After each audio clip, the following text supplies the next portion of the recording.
Ma Mission TV, le miroir du monde. Toba Gelande, service à sécurité, il y a président Libanga. Pour continuer à perdre le président de la République. Puisque on dirait, et puis ça après, il y a Makamwana Nyonso, et ça à niveau, il y a présidence de la République. Le témoin de Kabounde à Kabounde Jean-Marc. Salmo Bimba Baboye, député Nyonso, Bazarek Wana Baboyaki. Ngaïna, levaki la main. J'ai été le témoin de Jean-Marc Kabound à Kabound. Il faut délocaliser le président de la République. Il faut l'ongolaï wana. Puisque bateau bazar kokufa mingi et ça proche naé.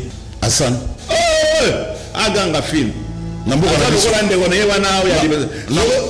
biso ça ganga film. O comment kaka batune question yepé kozala. Hein? Qu'est-ce qu'il dit? Donc papa moko soka auta Rwanda Burundi yende azali kosala entretien ya esika wana. Comment ça s'est fait parce que ah non ezali climatiseur nakata ba climatiseur wana nde baza ko boka ba biloko mabe na présidence ba employé ba kimia na côté li caméra et na ko wanga na te la nangaye. On suit un problème de logique entre tous 1500 dako na ba procès il y a pas monsieur Gogo comment il s'appelle le bâtonnier aux nations que c'est pas. Ok, ah non, je vais faire entendre la femme de Caméré. Logiquement, en piaquer. En piaquer, puis ça outil poto, tu as poto bazarana là. Non, au bétail, en tout cas, bloc, c'est ça qui a box, blocs. Bloc, c'est ça qui a bilombe bazalaki. Makambo, oyo, les autres qui ont assemblé, n'a pas de madame Mouté. FCC Ndaza pour gagner. N'a pas de voilà pourquoi est-ce que le président Tshisekedi a causé une difficulté. Depuis Mobutu, c'est ce que vous mettez à Zabanga, à Kende. Au moment Batika, quand Mobutu, vous avez sonité, vous avez baptisé quand Kabila. Vous avez sala oyaye. Et ça, nous avons bangote, les a protégé biso. Nous avons mabé, des incompétents notoires. Et ça, injureté, c'est un fait. C'est ça solo. Monsieur le Président Félix Tshisekedi. Ce que Betty Nicolo y a messaté. Donc il y a deux pour permettre qu'il dépasse et Koufa. Surtout député Moko Toye bien le Bakamingwana Azara Nakata taxi.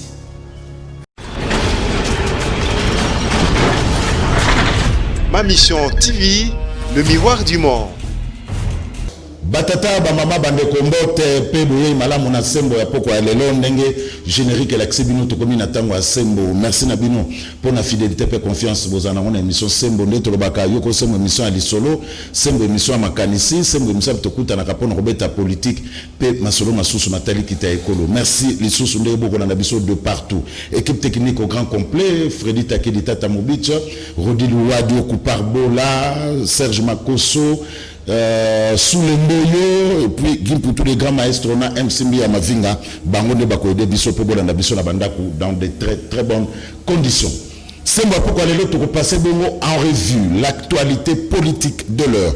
Toko solo la bongo makamitali bongo coronavirus, toko kene na marché central ya Kinshasa ko tona pe bebele baza ko lela, toko solo la kamitali bongo baisse ko kita prix ya transport, maina courant passi Bibembe na présidence de la République, bagarre na Assemblée nationale, affaire Jean-Marc Kabound, mort ya juge Raphaël Niani, affaire Vital Kamere, et puis Torosouki sa na likametali bongo procès ya évêque Mukuna.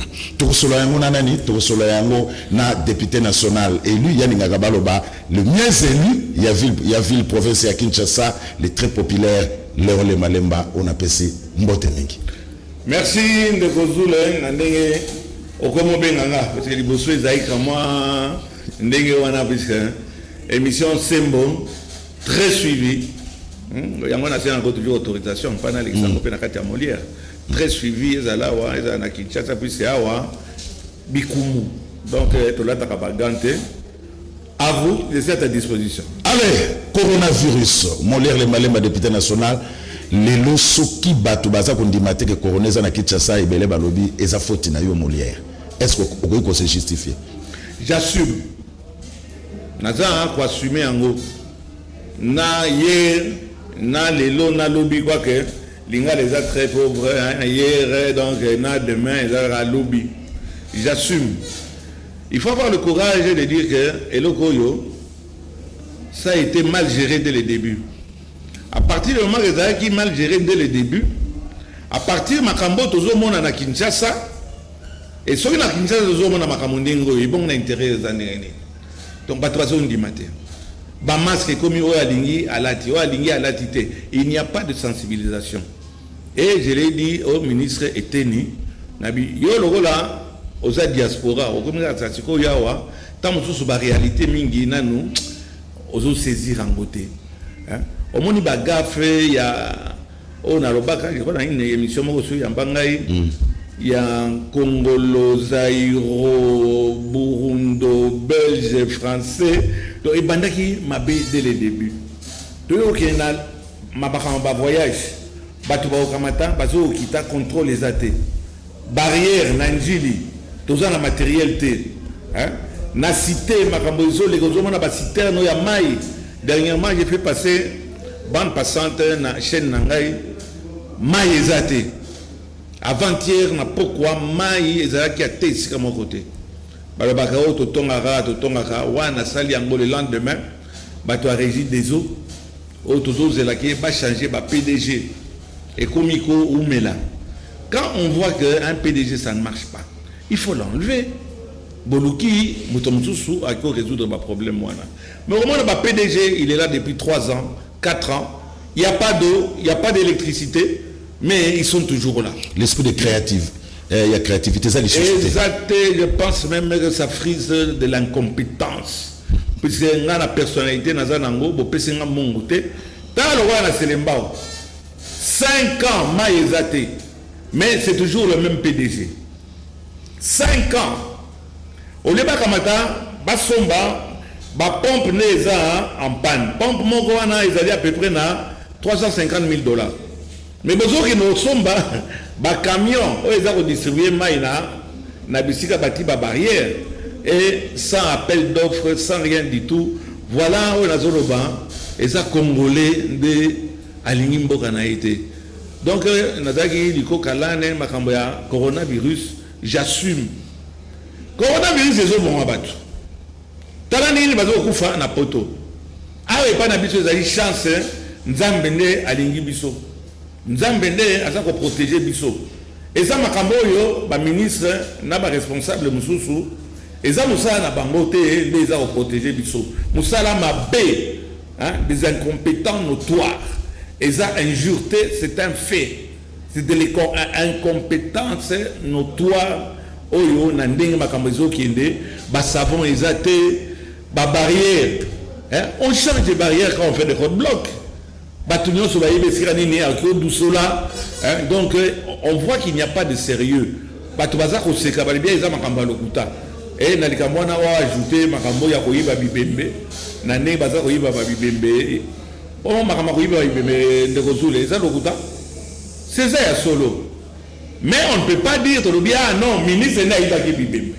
Ministre a dit que la carte équipe naie, bakei kuna bakoselio ke ozana corona, bakamati bapesi mbongo.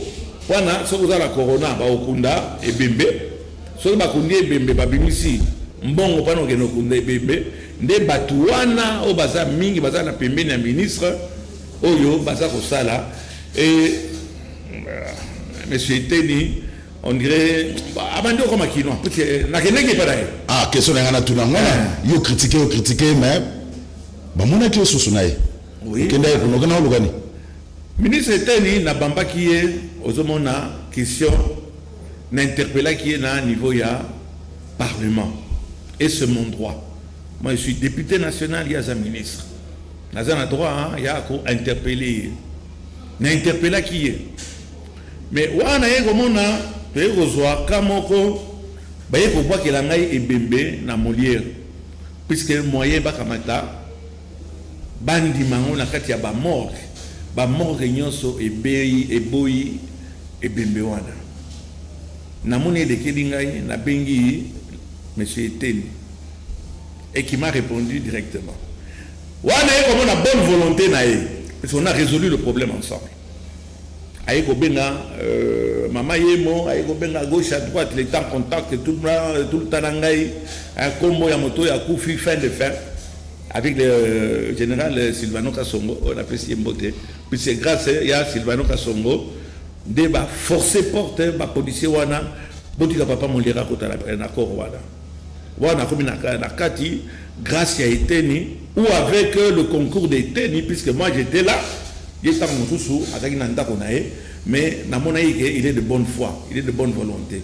Alors il est na bambaye na question orale question orale na bagi oche na se na le binatia na se na ke na nukoyoka et il m'a bien parlé. Aïe papa mon léo baké naïbaki 1 900 000 $. Mais est-ce que Nassina Simba et comme le problème à Kamel, est-ce que Nassina Simba mon un autre dans Maboko? Ba américain on yo aké ba kamati batali ba état de besoin na bino, ba tindeli bino ba bino besoin nango besoin mais mbongo comme tel. Bon comme tel na Simba qui angoté, il faut y ça battre. Puisque vous que vous a très suivi kamata au banda au mekako edenga na faire passer le message était na utipoto te a utipoto o bazolo ba était ne apesa ki mbongo était na opesa mbongo nina logiquement am piaker puis a utipoto ba tu apoto bazakana là ba ende ko luka mbongo c'est sikoyo mais j'ai trouvé que dialogue fait que malamu de juste un mot par exemple na soumettre kaya maternité hôpital ya sanatorium na Selembao. La bima exate depuis 5 ans monsieur le ministre. Na otozwa kama salaire na ngai ya parlement. Oyo balo bakeyo ne opesi ngambo ozape na mbongo opesa ngai te ngai na bimisi na opesa $5 000 na tiango likolo ya mesa. Tozana société moko solution for Africa na contacta ki bango basengi ngai $35 000 para basa la pluie oyebi tozoke na saison sèche na sana mai ezate bamemaka mai babidon ya 20 litres kuna ozoma na maternité ezali pédiatrie ezali morgue ezali mais basa na mai te qui peut résoudre ce problème si c'est pas le ministre yeso ka kozwa mongo na ndenge ya ministère ngai par preuve ya bonne foi naza élu ya funa c'est le mbao ezara kati ngai nde na pesi yo $5 000 natia $5 000 to banda musala le ministre a accepté et la kanisi na ba mikolo ezakoya on va descendre avec les Indiens to une rota là situation ezandenge nini je lui ai dit monsieur le ministre il faut à la populiste ole akotinaka basbir ba to bambwa basbir na yo ba kenloba mondeka keneke pa Eteni donc bapesa ki mbongo Eteni aza mutu moko auti poto logiquement batana loba ozambongo c'est sikoyo. Merci honorable Molière avant to soit mai passe na njili pe courant passe na Selembao Serge Makossa papa na ba image wana dernière question ali kametali corona docteur Munyangi natangaki yango Jérôme oyaki sous l'autorisation de Mutabenga chef de l'État mais bakale ndenge loba défunt Lokuli bakale l'équitro pour quota na équipe ya riposte na lui pour na été ba charlatan ba komi belé c'est tout petit de docteur Jérôme o Alexis de quoi il est capable na Madagascar et du coup le baté à Madagascar ne pas bazo kufaté moko kam takufi bon il camboté il n'avait qu'à boire oyo breuvage ya président na bango mais awa ba charlatan ba komi tellement ébélé bazako ya kota la biso combien de fois pas tout lancer bango et c'est le romo ya kosakanate même Madagascar aux hommes ne bazo combattre bango te ezako aussi soki ezaki aussi ezaki penza ko soigner bato ozoka nombre bato bazo kufaté des produits wana ekei kuna tozana nous likolo ya cric donc ce jeune homme je l'ai suivi référence à le bien outil dans Madagascar bon au pays des aveugles bon et roi on l'a reçu est-ce qu'on a on a même tozana au moni pareil respiratoire déjà tozana moté be mwana mobali wana tozana nini ba PC laboratoire par les temps qui courent Il a une référence maintenant qui laisse le temps au temps. Tout ça, les colons à cric, Makamango, tout ça, il battait sur les eaux qui étaient nini, chloroquine, ah, voilà, les comme il m'a bé, les amalamu, donc, tout ça, on tâtonné. Et comme il n'a pas poison, on a un peu dans la période où il y a turbulence. Avant ça, on fera alors.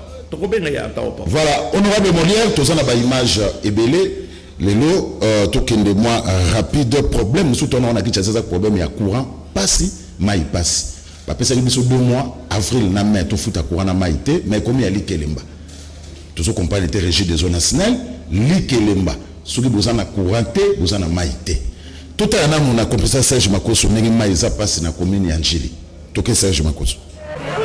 Kozanga mai ezali kozanga bomoi yango ezali kokomela bavandi ya camping awa na komina Selembao ndenge kaka bozali komona na bileli bavandi eteni oyo basali leza mobimba bazala kala mai ya peto te bongo pona kozwa mai bavandi ya camping ozala mama mwana bango nyonso bakoma kolamuka tongo pona kokende otoka mai tina sima kozwa makala bongo bafutaka na bidon 200-300 likambo oyo ekomi kopesa pasi na bapoti pona kokenda bokipation na bango bana kutu bakoma kende kelasi na retard boyo kangonga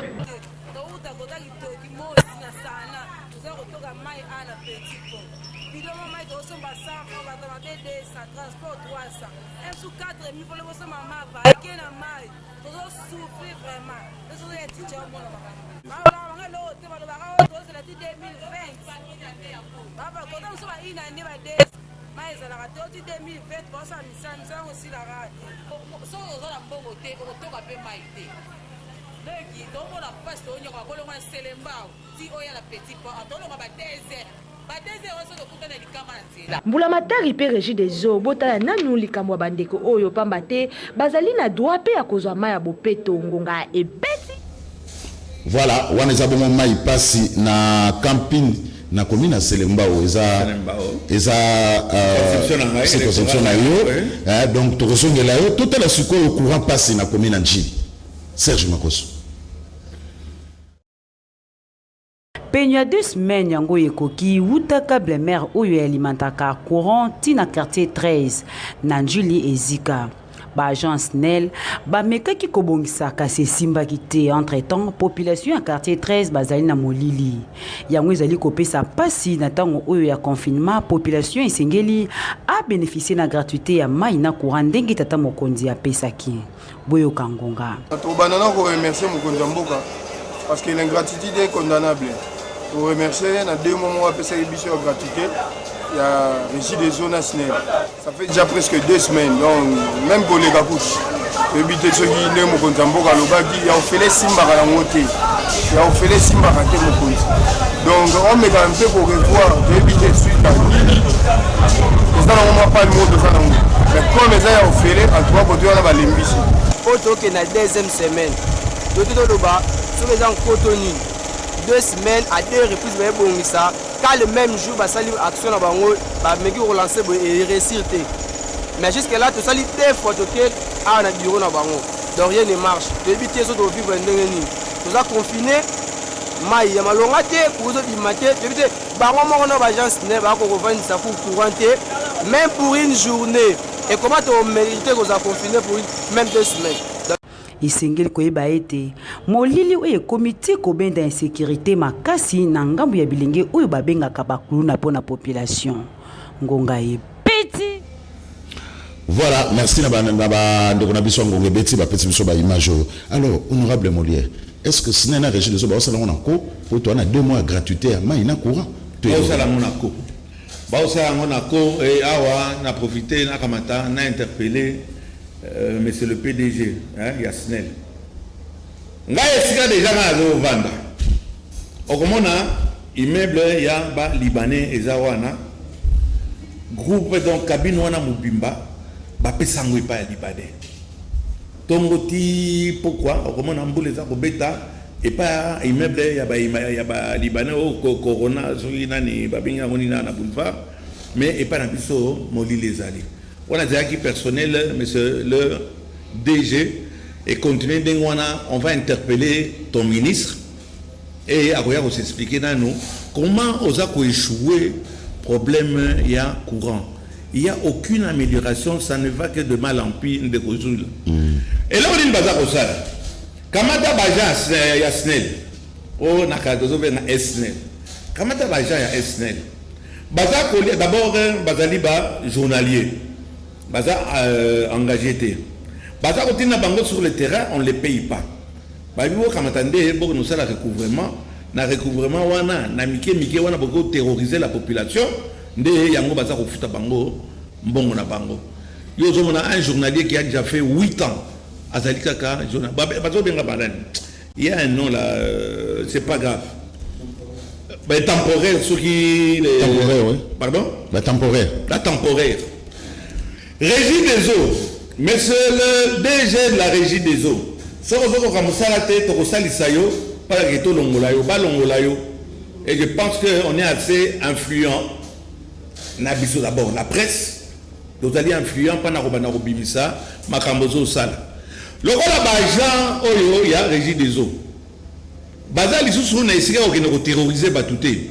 Bazo sala nini ba diminuer débit ya mai. Et si comme mai ezalaki, mai ezali sous-souté. Explique ka il y a ko faire souffrir la population. Explique ka il y a ko faire tomber le président Tshisekedi. Ozoma na bisika nyoso président zo mera ko amener quelque chose. C'est un échec. C'est un échec total. Et ce sont ces gens-là. Oyo bakamati basayi déjà 4 ans na poste na bango, ils n'amènent aucune amélioration. Jamais au royaume de SNEL ou bien régie des eaux, bakamati basomi par exemple câble, basoma câble était. Yomoko oza okonuka câble na Mariano, okonuka câble na on peut saluer cotisation na quartier. Donc vous savez cotisation. Et c'est depuis des années, et vous allez trouver toujours DG Wana, PDG Wana, ce sont des gens qu'il faut mettre à la porte. Voilà, honorable. Et DG Yasnel, na lobby, boibi, problème n'angai, mais soit déjà n'angai na niveau n'anga besoin de quoi n'ingwana. Bon, à ozomona na Selembao, à ozomona même problème à Maï ba maman babuka ni Mikongo. Mais on va voir avec le ministre Eteni. Ne fût-ce que na hôpital Yassana, ne fût-ce que qu'il a bango mai et problème oyoya koforé tout comme dato développé en go comme il y a mingi puisque on est incapable les DG de la SNEL bakama dikutu ndekozul oyebi que na SNEL na régie des eaux baki o kamata ba sénégalais de basa ko gérer biso puisque le noir était incapable, le noir congolais est maudit.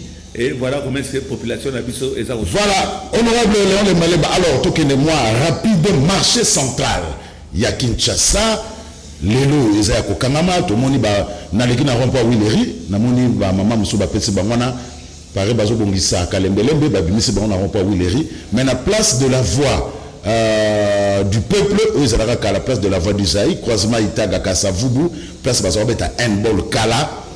Bazo sala ba mesa wana Serge Makoso na koso ba image bazo sala ba mesa wana babi ba mama oyo pour bazo bongisa sandu d'après l'hôtel de ville à Kinshasa ba mama oyo image ya place il y a la voix du peuple presse voilà yango wana babi ba mesa yango bazo sala ba mama oyo eza pavillon ni rodi loi du pavillon 5 bazaki na sandu ba ngombe ba okota awa mais entre temps problème ba mesa problème à Batou, oh, batika ba dépôt na bango na zandu pour maïba kota sous zandu ça se pose avec acuité.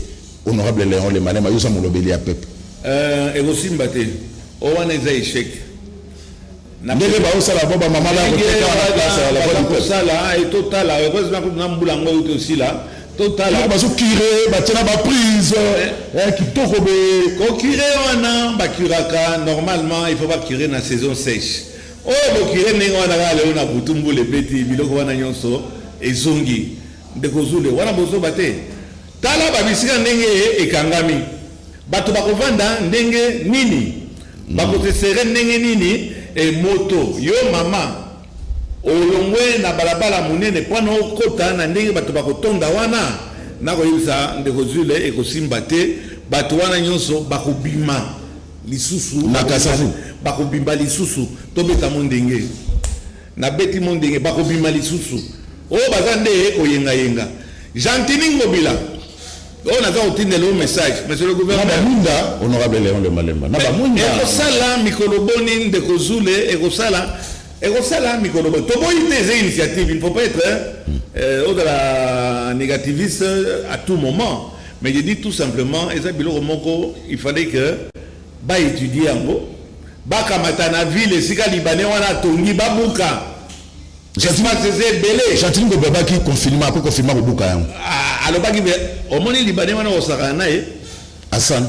Oh, Aganga film. Namboka na biso ça ganga film. O comment na kaka ba tourner question yé père Ozala. Qu'est-ce qu'il dit? Donc Ameki ezanalobi ba Meki ngobila Ameki Hassan azoko kate. Ce Libanais azoko kamata atongi likolo ya ba canalisation. Ce Libanais akamati azoko percevoir ba taxe. Ce Libanais Congo Mawa. C'est Libanais de Kozul à Salimini à faire signer l'hôtel de ville. Le contrat il y a 20 ans à 25 ans. Après 25 ans, non, on est comme Yabino. Donc on a refouté l'or au mon côté. Mais de Kozul, on les escroqués.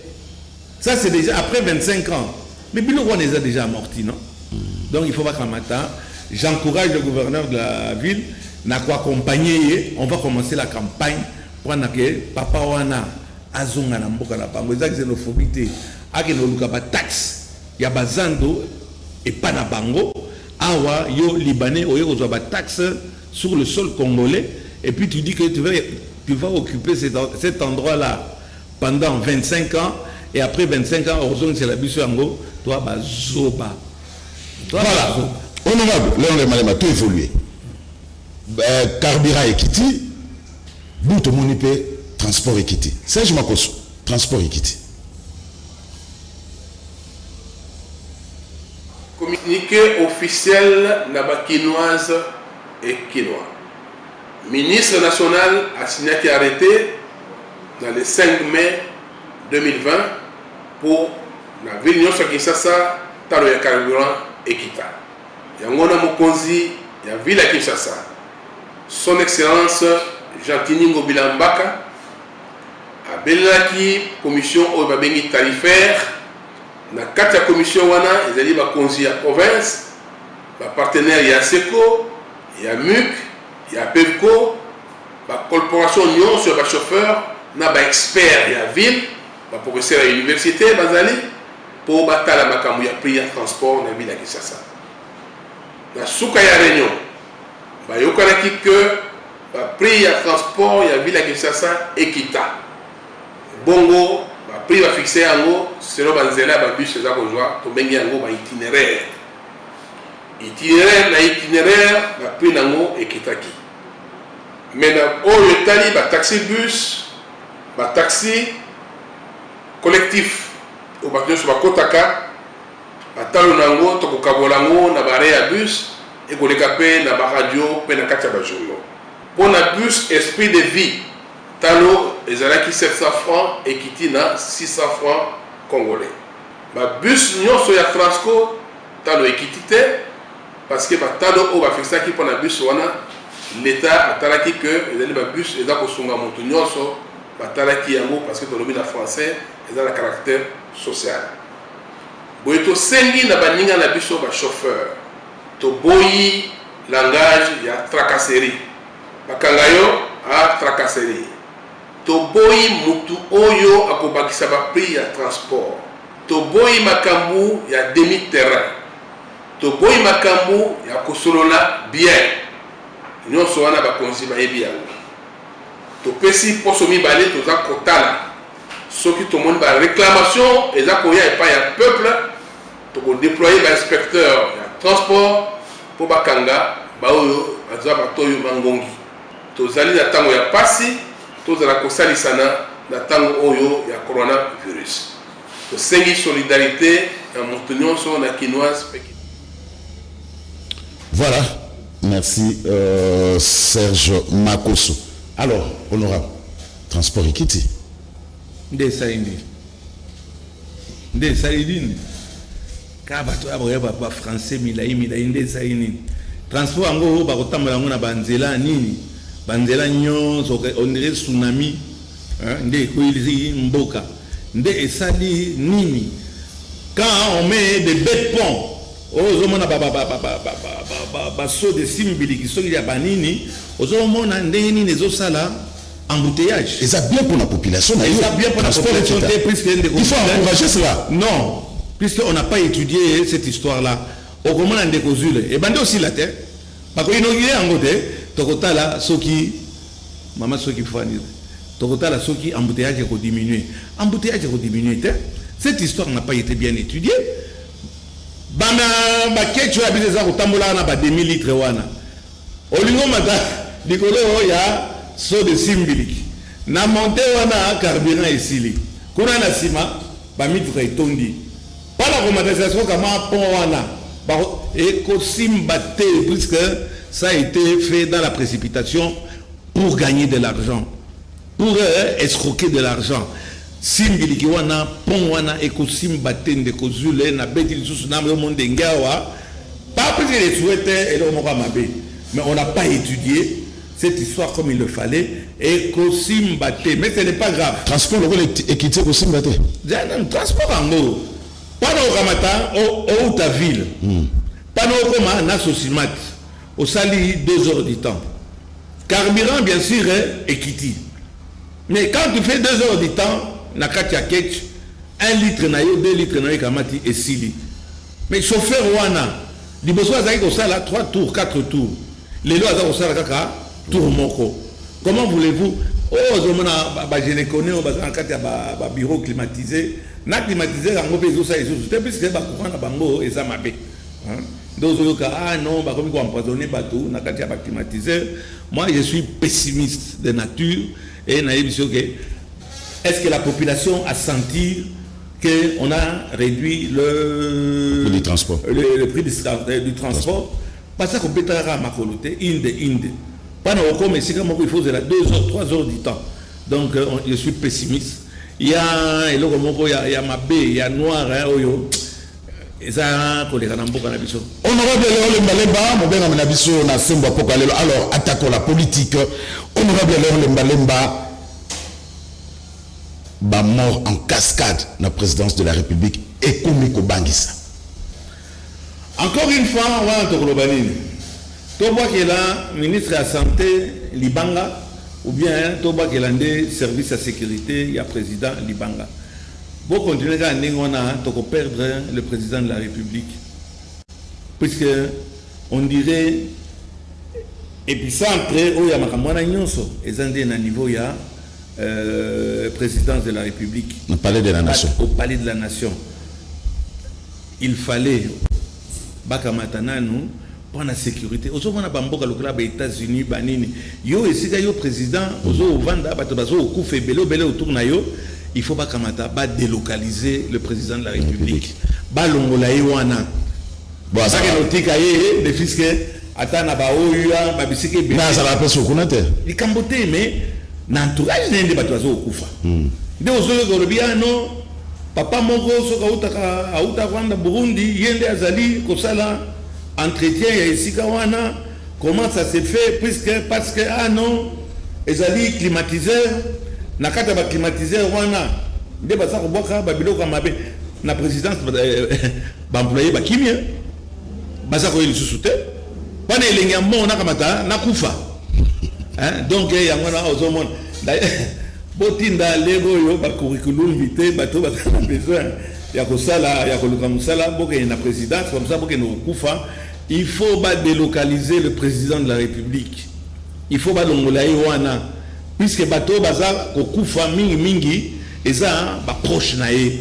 Tolongwe na problème ya ba proche naé. D'ailleurs que nécessaire même na magistrature.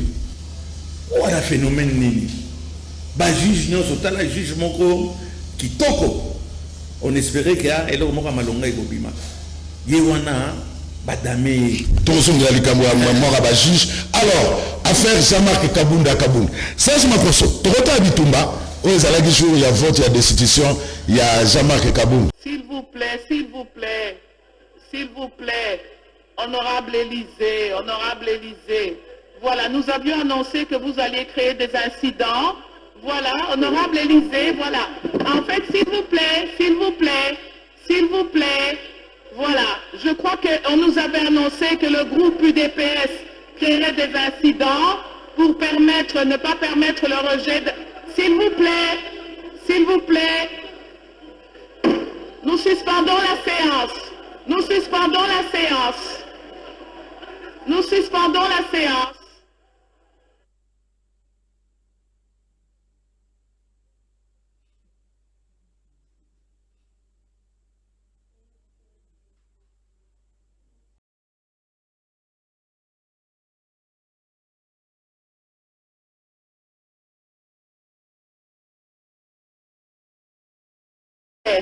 Des SMS annonçaient que lors de l'examen de la pétition, des incidents seraient créés par certains groupes et nous y assistons. Nous sommes informés, je demande à tout le monde de rester à sa place. Tout le monde reste à sa place. Les services de sécurité et police, faites votre travail.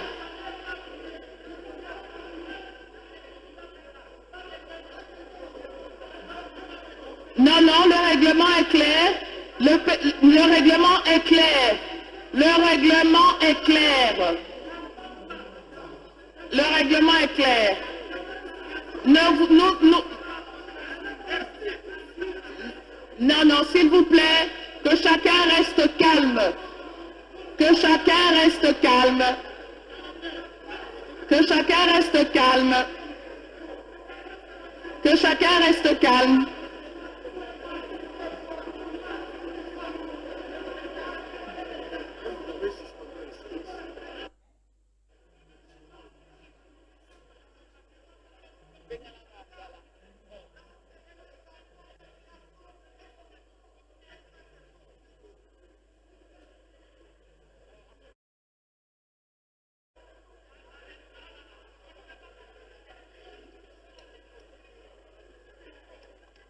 Non, au bêtement les coffres.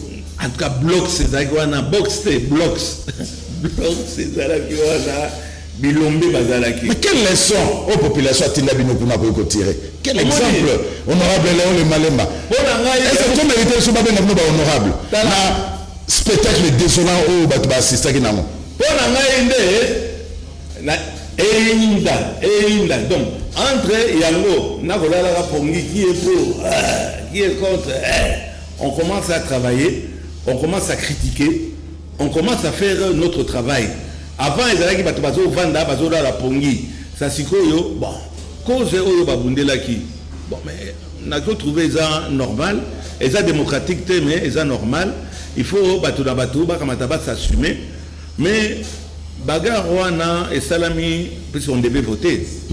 Quand on devait voter et les candidats en démocratie makasi. Puisque ezalaki ya bulletin secret. Sauf qui ezalaki makambo ya kotia ba maboko, ça allait autre chose. Ça allait être autre chose. Mais awa mutuna izolo ngaye bakamati au voter OK ko kotia. Mais ndeko zule. Wana Batuni, qui va être le témoin de Kabunde à Kabunde Jean-Marc.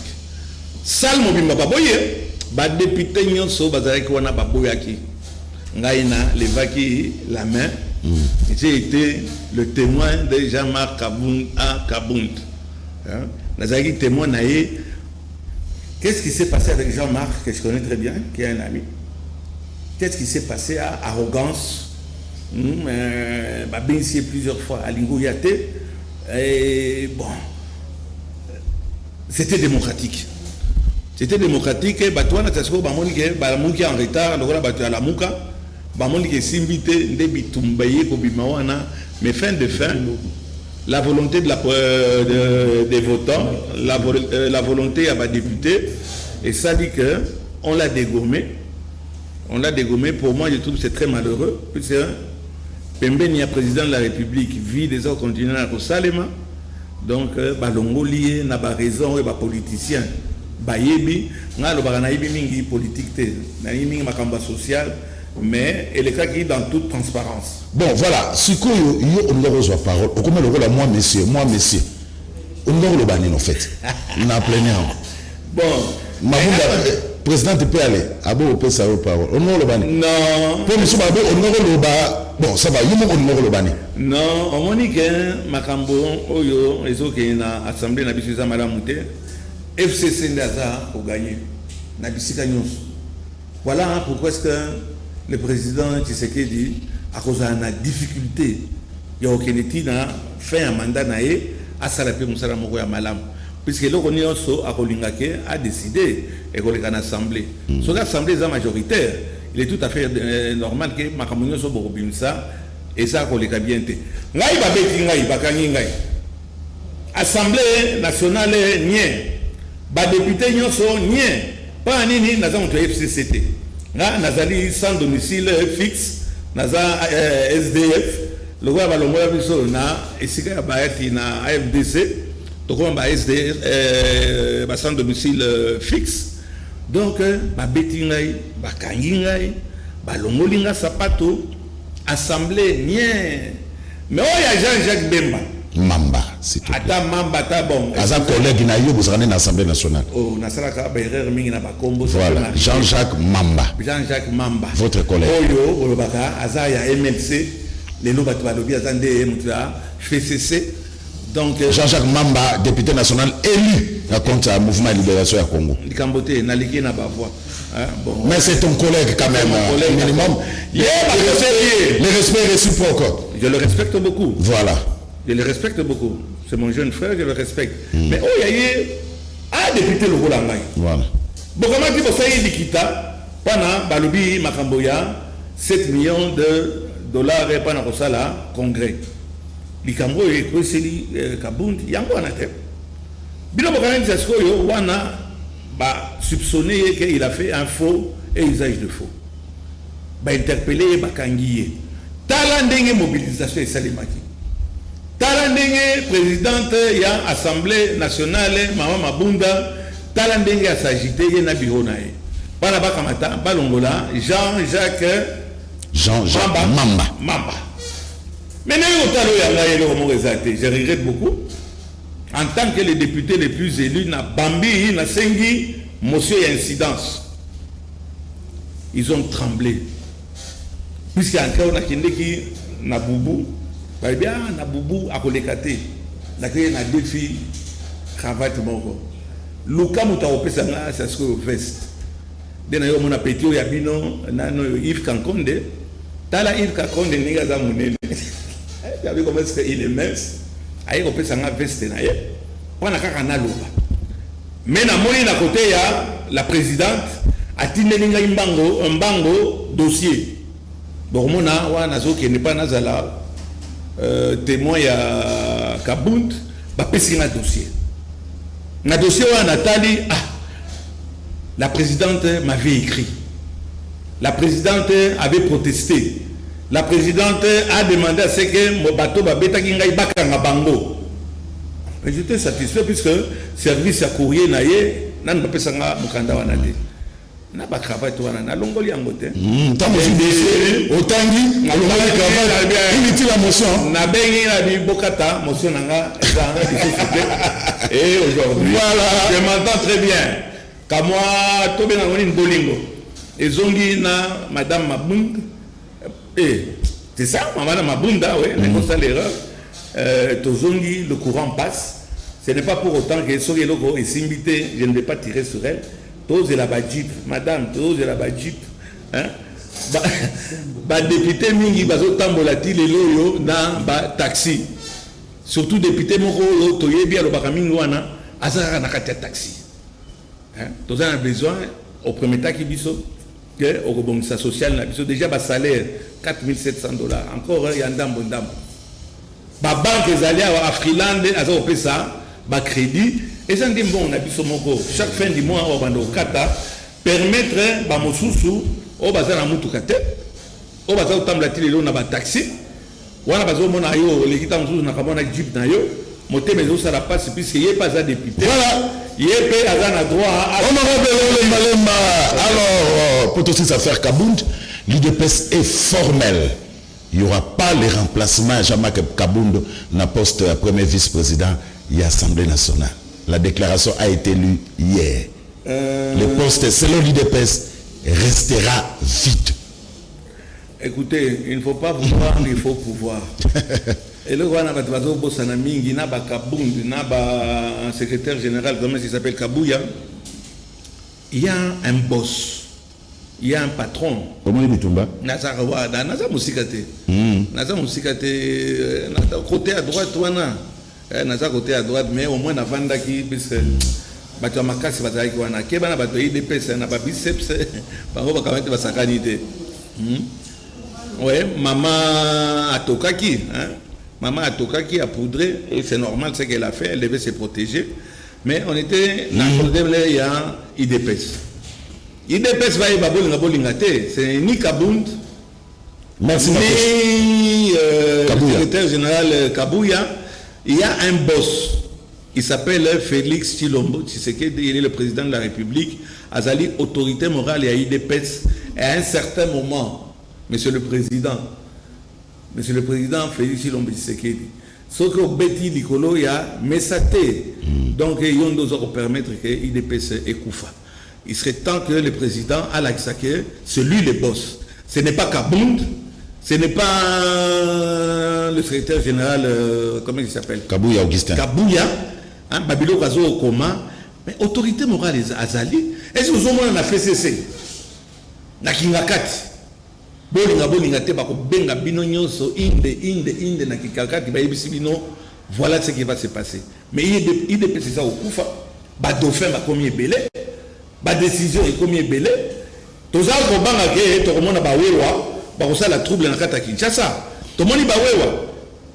Puisque la plupart pays baza ko se retrouver ba vandinier puisque ça ne va pas à l'IDPS, il y a une crise dans l'IDPS et il serait temps que le président frappe et très fort. Et très fort. Sinon, il y a Moko Aboumi, IDPS ou Batikila qui est Yende Azobo Bango, qui s'était consent. À vous. Alors, tout le chambre Moussou, pour toujours qui m'a si tango. Côté Abanina, il y a un Sénat, bloc Kadena. Bango ba bloqué au moins message. Bango ba bloqué ba lobby pas de lever à immunité, il y a Alexis Tamemamba nenge procureur général à Sengaki. Au moins baninga ba soudé na côté à Sénat. Au moins de gozile ba tunsu baza na assemblée wana eza na Sénat eza na députation ba yepa na ko bebisa. Yo yebisa ngai ke motion wana elingai ko apporter eloko nini déjà maintenant awa tozali likolo ya cric. Na bémission mususu nazo le 14 saraki nayo na esika nini bayoki tambwe mwamba akamati afini mama wana akamati alobi na kamata ki dossier nayo na mimi yango epa ya bakonzi ya FCC bakonzi ya FCC balobi oza compétente et oza na problème ya moralité. Mais ce n'est pas tambwe mwamba, mais pour le plaisir, et tout le monde a entendu, mais pour le plaisir tout simplement de nuire. On veut que l'institution, on a payé Kamata, et quoi, tu sais, il y a 3-4 mois, pétition Moureza pour les cas, dans le niveau de l'Assemblée Nabiso. On avait obtenu à peu près une affaire de 79 ou 78 bateaux, balingaïke, mabunda, à quoi? Na léaki na ba émission mingi, na boyaki likambo na botika ye asala. Pas que de l'eau, à ça, comment on néglige, mais on a voté mabunda, puisque j'espérais que le rôle des armes, moi aussi, a quelque chose à bien. Mais pas qu'on a Sénat. On voulait encore créer incident pour qu'on a payé quoi. Au moins, les bâtiments sont échoués. Bazana, espérance que ceux qui balongoli le calife, au moins c'est les visites qui voulaient être calife à la place du calife. So balongoli tambo mwamba. Badi Banga Akamati Akobisa Sokoyo, président ya Sénat. Voilà scénario Nege Kendeki. Mais heureusement, Bazali très soudé et ce vote-là a été décidé pas à la majorité, à l'unanimité, à faire clause Simba Motema Toleka. Honorable Léo Lemba, alors, tu as une affaire caméra. C'est combien de minutes il faut chaque fois que si la affaire caméra, effectivement, tu as les 3 juin pour la prochaine audience. Tout le monde a tongo au juge Raphaël Niani à Koufi. En tout cas, Léo Lemba, avant de côté la lisolo, c'est je m'accroche surtout sur les caméras. Est-ce qu'à l'obaki, toi, à l'obaki, je vais mettre le feu. C'est je m'accroche. Simplement. Mais je sais que votre femme, non, monsieur, mais ne nous dites pas que vous allez mettre le feu parce que vous ne pouvez pas menacer les avocats. Je vous ai entendu, monsieur. Monsieur le Président, je m'adresse au prévenu Caméré qui ici dit qu'il va mettre le feu, etc. Tout à l'heure. Monsieur le Président, pourquoi vous avez parlé, vous n'avez pas vu la République. Vous voyez que les interventions... Monsieur le Président, toujours des... c'est malheureux pour le bâtonnier Coco Kaloudia. Raf. Hein? Coco Kaloudia. C'est malheureux pour un bâtonnier que je connais, qui s'abaissé à niveau. On regarde d'abord un bâtonnier qui est en train de dire oh, je m'adresse au prévenu. Yo bâtonnier, au Kamata, on s'adressait et pas à prévenu. Bah, imagine la vision sur Kamata aux yeux en haut. Na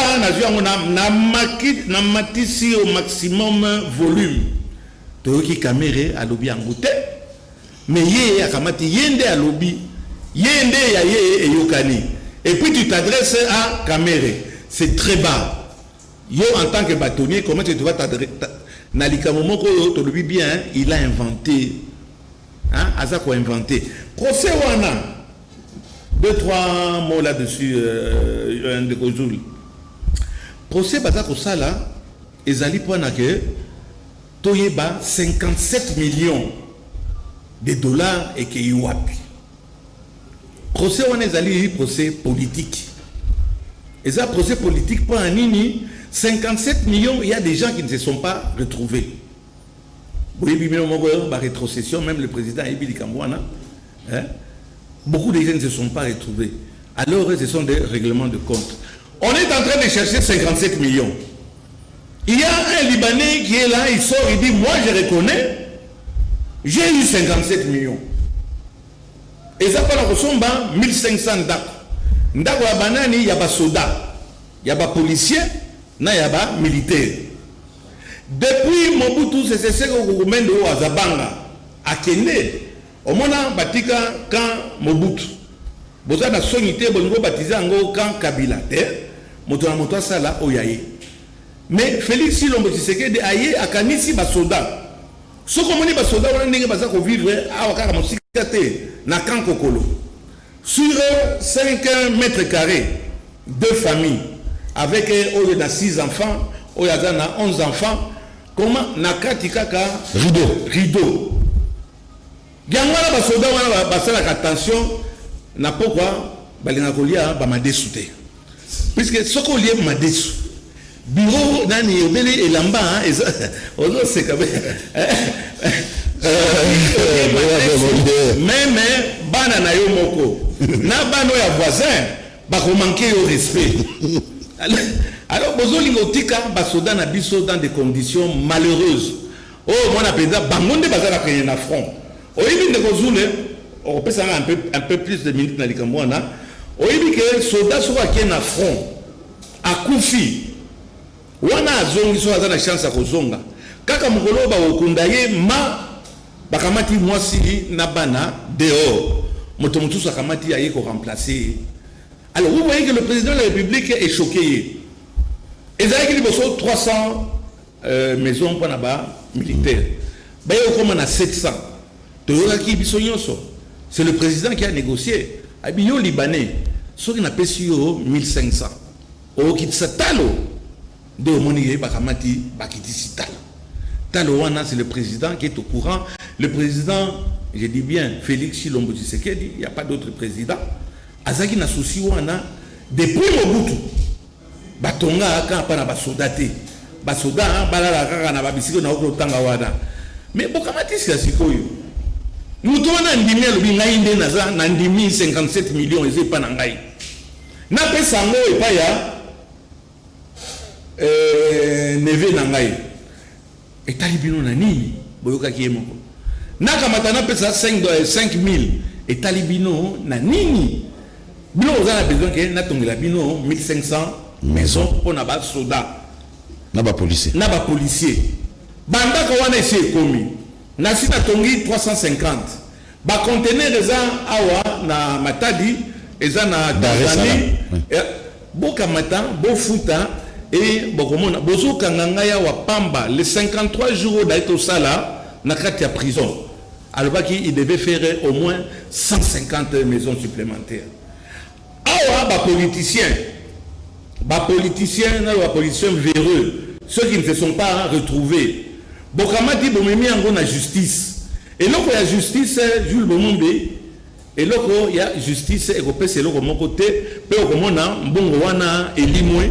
et qui va perdre c'est nos militaires botika ye bokanga ye obalobaka même na résidence surveillée bokamata ba conteneur na ye bopesa ye akamata asilisa lobi je veux le faire et 2 minutes je veux le faire bino bokamata bobimisa ngai bobotola passeport botia ngai na résidence surveillée bofuta douane na bino bapesanga ba conteneur dans les 3 mois moi je fournis les $1500 aux militaires. Les 1500 maisons préfabriquées.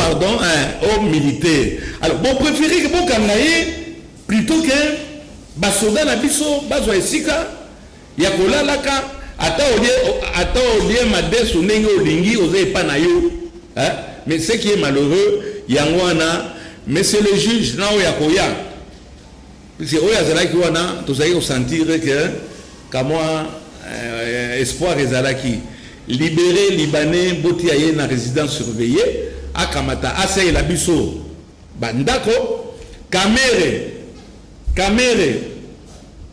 mais processus nyonso oyo babimisi esika nini camere asimbaki mbongo na cité balobi le malemba ozokota la camere mingi na côté li camere na kowanga na te landanga e on suit un problème de logique entre tozwa 1500 dako na ba procès il y a pas monsieur Gogo comment il s'appelle le bâtonnier aux nationalités que c'est bas ok ne kobengi ça ah non je vais faire entendre la femme de Caméré on va faire entendre la femme de Caméré témoin attaque témoin et kozongi ça 1500 nani maison ya basoda ce n'est pas ça okamate mwana JB Mpena sura un piano bakateli risele ya 60 mètres bobengi lisusu aya ko distraire biso est-ce que soraya wana ko sala que 57 millions ezonga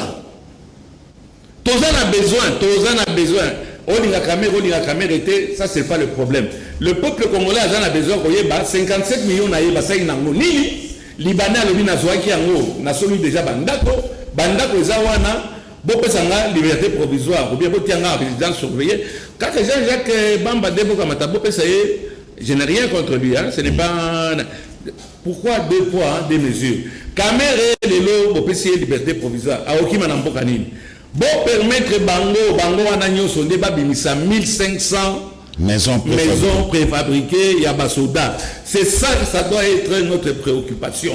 Merci. Alors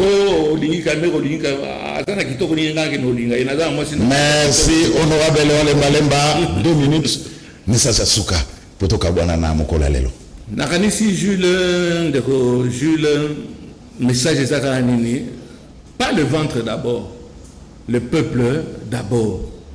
Monsieur le président de la République esika zali ngana yebi alandaka mingi ba émission yo tosalaka ba débat yo tosalaka le président de la République a une institution mususu il n'aime pas s'ingérer dans makambo itali ba justice donc séparation à pouvoir mais il doit peser de tout son poids de façon à ce que atika souvenir boko ya munene et ça bandako ya ba militaire.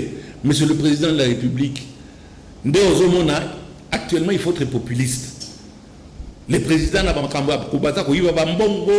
empoisonné Batou, etc.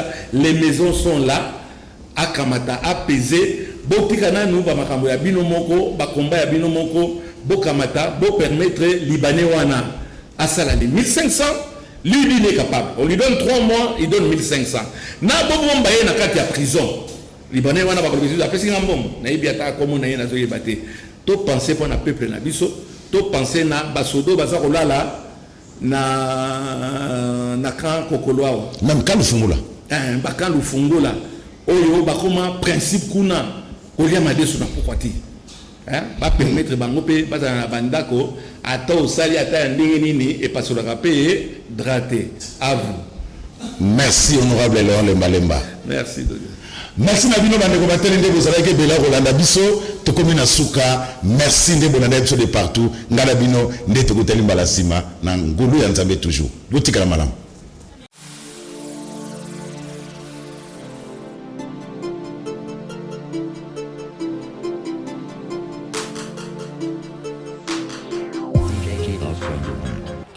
Dans le souci de répondre favorablement à l'appel du président de la République, Félix-Antoine Tshisekedi, et le gouvernement congolais afin de soulager tant soit peu la population congolaise en ce temps de la pandémie de Covid-19, l'honorable Alita Chamala a procédé à la remise des dons et des produits de première nécessité au centre Lindongué dans la commune de Limete.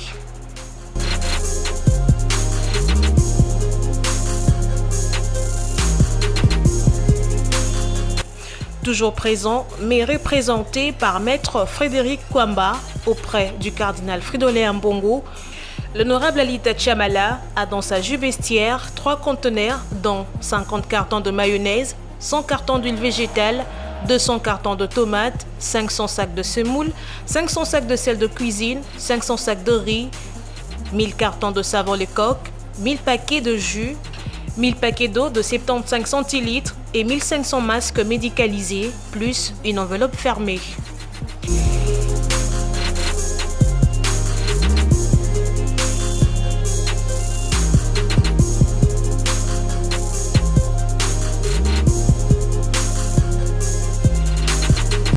C'est pas un endroit de chrétiens catholiques, mais nous avons voulu utiliser le canal approprié.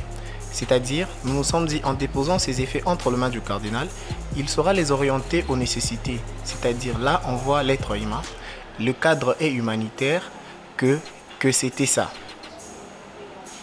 Alors, il nous a reçus. Vous nous avez vus avec lui. Je lui ai transmis le message de l'honorable Alita Chamala, qui a voulu premièrement le remercier et lui faire voir que depuis le 18 mars, après avoir reçu l'appel du chef de l'État à la solidarité nationale, il s'était dit que ces messages n'allaient pas passer parce qu'il fait partie de personnalités ou de compatriotes qui ne sont plus à présenter parce que ça fait plus de 50 ans que son nom est cité tous les jours dans le mécénat. Mais il ne se limite pas dans ça. Il est père de famille, congolais comme je venais de le dire, alors cette bataille étant une bataille de tout le monde et de solidarité, il s'est dit qu'il pouvait aussi mettre la main à la pâte et agir. Vous avez entendu par rapport à sa demande, il a voulu également que le cardinal puisse le bénir, prier pour lui et sa famille et pour ses affaires. Et pour que ça ne s'arrête pas aujourd'hui ou à ce qu'il vient de faire, mais pour que à chaque fois où cette bénédiction produira, que le fruit de ses affaires, de ses travaux continue à être partagé entre ses frères ou les humains comme lui. Le cardinal est très ému par ces gestes. Il me l'a dit, qu'il sait qu'en dépit de tout, il existe toujours des personnes qui sont sensibles à la souffrance des autres et qu'il était disposé à prier pour lui, à prier pour ses affaires comme lui-même l'a demandé, à prier pour sa famille et pourquoi pas pour moi qui les représente ici. Et c'est ça l'objet de la motivation de notre présence en ces lieux.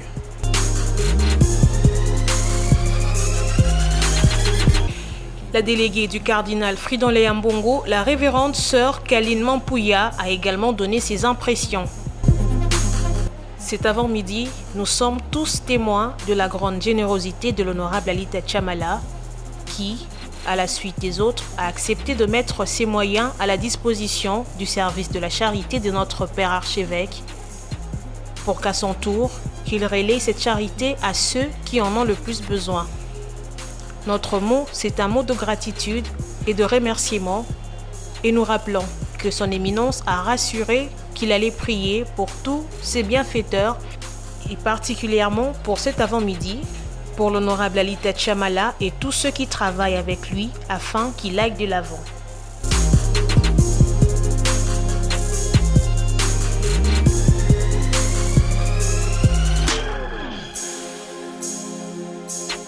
L'honorable Alita Chamala promet de continuer cet acte de bonne volonté très louable dans les prochains jours afin de soutenir les plus démunis.